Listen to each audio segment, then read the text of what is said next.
Abou Layla, c'est un peu un film qu'on a du mal à définir. C'est un road movie, à la fois un conte philosophique, un peu un film fantastique à suspense. Vous, à la lecture du scénario, quelle a été quelle a été votre compréhension du film? Exactement la même que vous venez de décrire.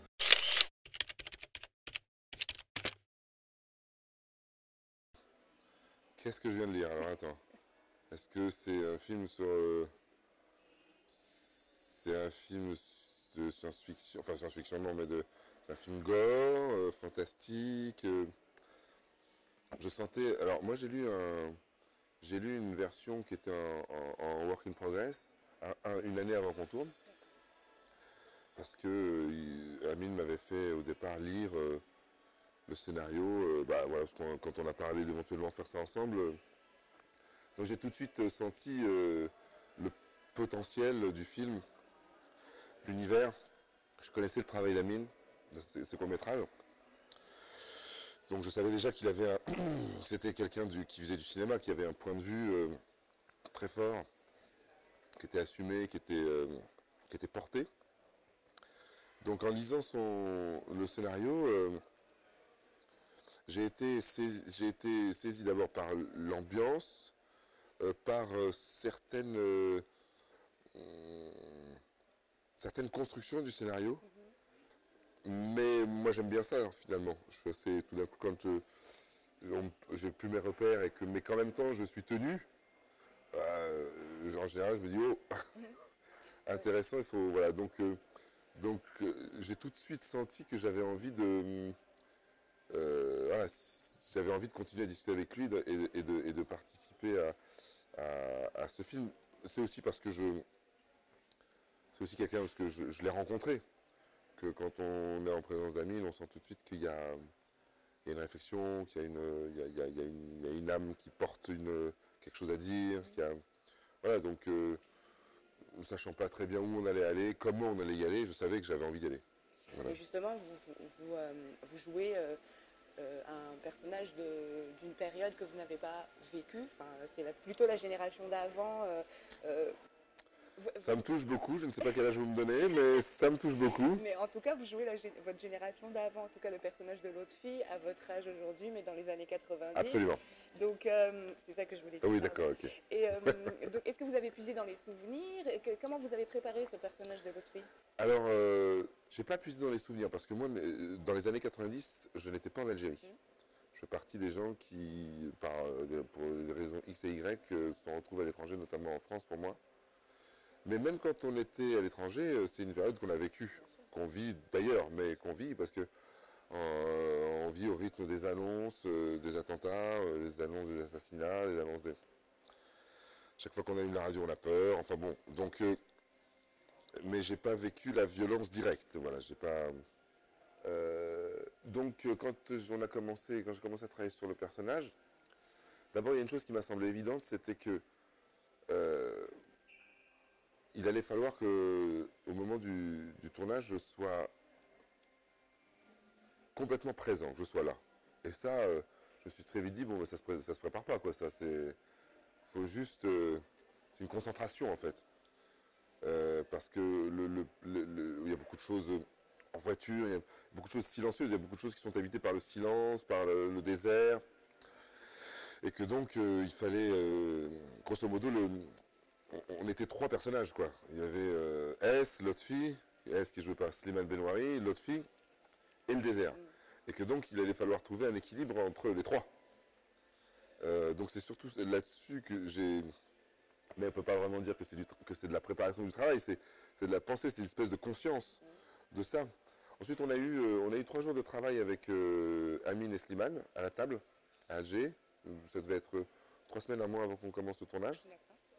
Où là, vraiment, on a pris le temps de relire l'intégralité du scénario, de préciser les enjeux, bon, un travail assez classique de lecture, mais qui nous a permis d'élaborer un langage commun, avec des références communes, avec qu'on sache à peu près, que nous, pour nous, Amine nous éclaire sur certaines choses, mais que nous aussi, de notre côté, on puisse parler de ce que nous évoque le scénario. Et ça ça a été un moment très intéressant parce qu'il y a beaucoup de choses qui se sont mises en place à cet endroit-là, à ce moment-là. Et ensuite, ça a été un travail de... On a tourné une petite équipe dans le désert pendant un mois et demi. Et donc, on a tourné dans l'ordre, puisque c'est un road movie. Absolument. Alors, bon, il y a peut-être ensuite des choses, mais d'une manière générale, c'était quand même assez dans la chronologie. Et donc, c'est au fur et à mesure qu'on rentrait dans le film, dans les personnages, que tout d'un coup,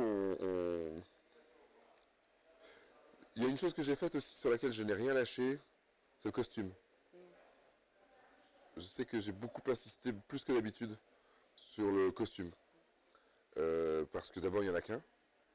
À part, je crois que je change une fois de chemise, mais sinon, il n'y a qu'un seul costume, donc il ne faut pas se louper. Et puis, il fallait vraiment qu'on ait une sorte de... que le costume allait aussi nous différencier l'un de l'autre, est de l'autre fille. Et le costume allait aussi raconter le hors-champ qu'on ne voit pas. Mais je crois que je me suis dit qu'il fallait que je sois extrêmement concentré et présent. Voilà. Justement, ça se voit, il y a cette tension. J'allais vous parler du côté sombre, ce côté, enfin, il y a beaucoup de pression psychologique. Le désert, c'est intéressant que vous disiez que le désert est un troisième personnage parce qu'il révèle un peu toute cette violence enfouie, etc. Comment vous avez travaillé cette tension tout au long du film, justement, face à la folie de votre partenaire? Comment vous l'avez travaillé tout ça? Est-ce que c'était au jour le jour ou bien est-ce que c'est des choses que vous travaillez? Non, ce sont des choses dont on avait donc justement parlé ces fameux 3 jours, qu'on avait évoqués en tout cas. Après, il faut rentrer dedans, il faut le jouer pour les trouver. Mais... ensuite, avec Slimane, qui est un acteur de théâtre d'une intériorité assez forte, assez folle.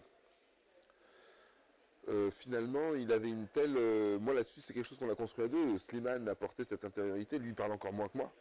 Il a encore moins de dialogue que moi. Mais je sentais sa présence comme ça, donc j'avais plus qu'à m'en servir d'une certaine façon. Puis, alors, bon, ça c'est un peu... Mais surtout, je crois que c'est un peu comme ça, c'est qu'on avait cette fameuse voiture, la Lada, et alors on n'était pas sur un tournage...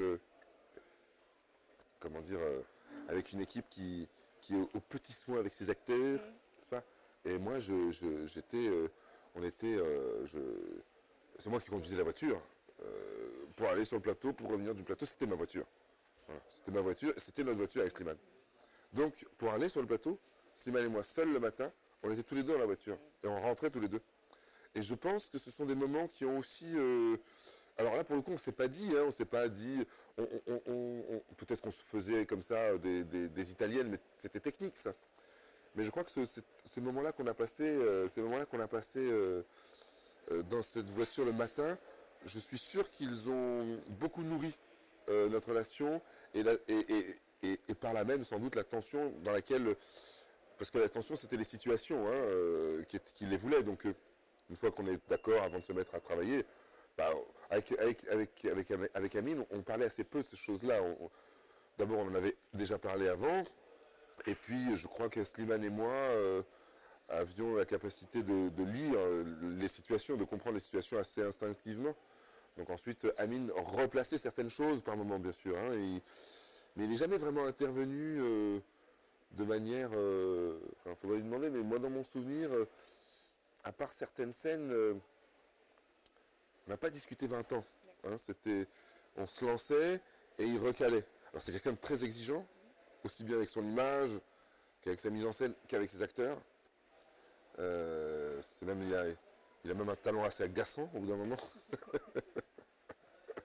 Mais donc voilà, donc c'est un peu comme ça que les choses se sont faites.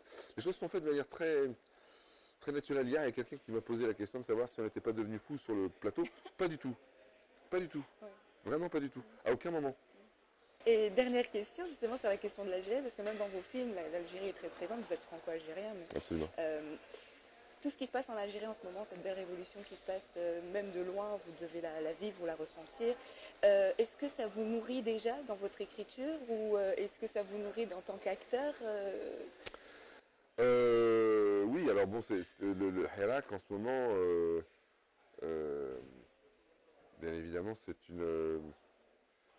le 22 février, la surprise a été totale, complète et belle, parce que moi, ce qui m'a surtout ému et ce qui m'émeut encore aujourd'hui, c'est et qui me porte aujourd'hui, c'est que on a toujours pensé ce peuple complètement amorphe, fini, et que tout d'un coup il a prouvé, il a fait la preuve d'une conscience politique, d'une maturité politique folle, qui est un exemple dont on a parlé dans le monde entier. Oui, ça me nourrit parce que ça me porte, parce que c'est quelque chose qu'on attend tous, qu'on attend tous depuis longtemps, que les choses bougent. Alors après, on n'est pas, moi je reste lucide, je sais très bien que les choses vont être longues et complexes, qu'il y a une situation mondiale, qu'il y a une situation nationale, qu'en face il y a un régime qui ne lâchera pas, qu'il y a une société civile qui doit s'organiser. Enfin bon, le défi est encore devant. Le défi est encore devant. Oui, bien sûr, ça me porte et ça m'appelle sans que, pour l'instant, j'ai la nécessité de... Par exemple, je suis en train d'écrire en ce moment et je n'ai pas l'intention de modifier mon écriture pour intégrer le hirak. D'abord parce que je crois que ce sont des mouvements, ce sont des lames de fond, ce genre de mouvement, et qu'il a de longues heures à vivre encore avant vraiment d'aboutir à quelque chose. Que c'est aussi ma façon de le respecter, c'est de ne pas m'en servir de manière, pas opportunément, mais parce que je ne veux pas du tout porter un jugement sur ce qu'il ferait. Je crois que là, chacun doit avoir son rapport avec le hirak, et en tout cas artistiquement. Comme ça a commencé les premières fois où je suis descendu pour marcher, on me disait mais est-ce que tu vas filmer? Et je disais non, je ne vais pas filmer parce que je veux le vivre, je ne veux pas le filmer. Si je le filme, je ne le vis pas. Je vais penser à le filmer. Donc je ne vais pas le vivre moi de l'intérieur. Et moi je voulais le vivre. Et on a été plusieurs comme ça.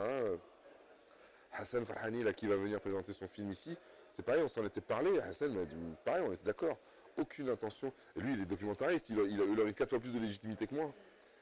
Mais pareil, on n'a pas envie de... Alors maintenant, c'est autre chose. Mais les premiers temps, il fallait le vivre, donc ça c'est quelque chose... Mais par contre, quand j'écris, c'est là. C'est là. Alors après, ça prendra la forme que ça prendra. Ce sera sans doute, ça se verra pas, quoi. Ça se sentira dans une énergie, mais c'est là. Merci beaucoup, Léa. Merci à vous.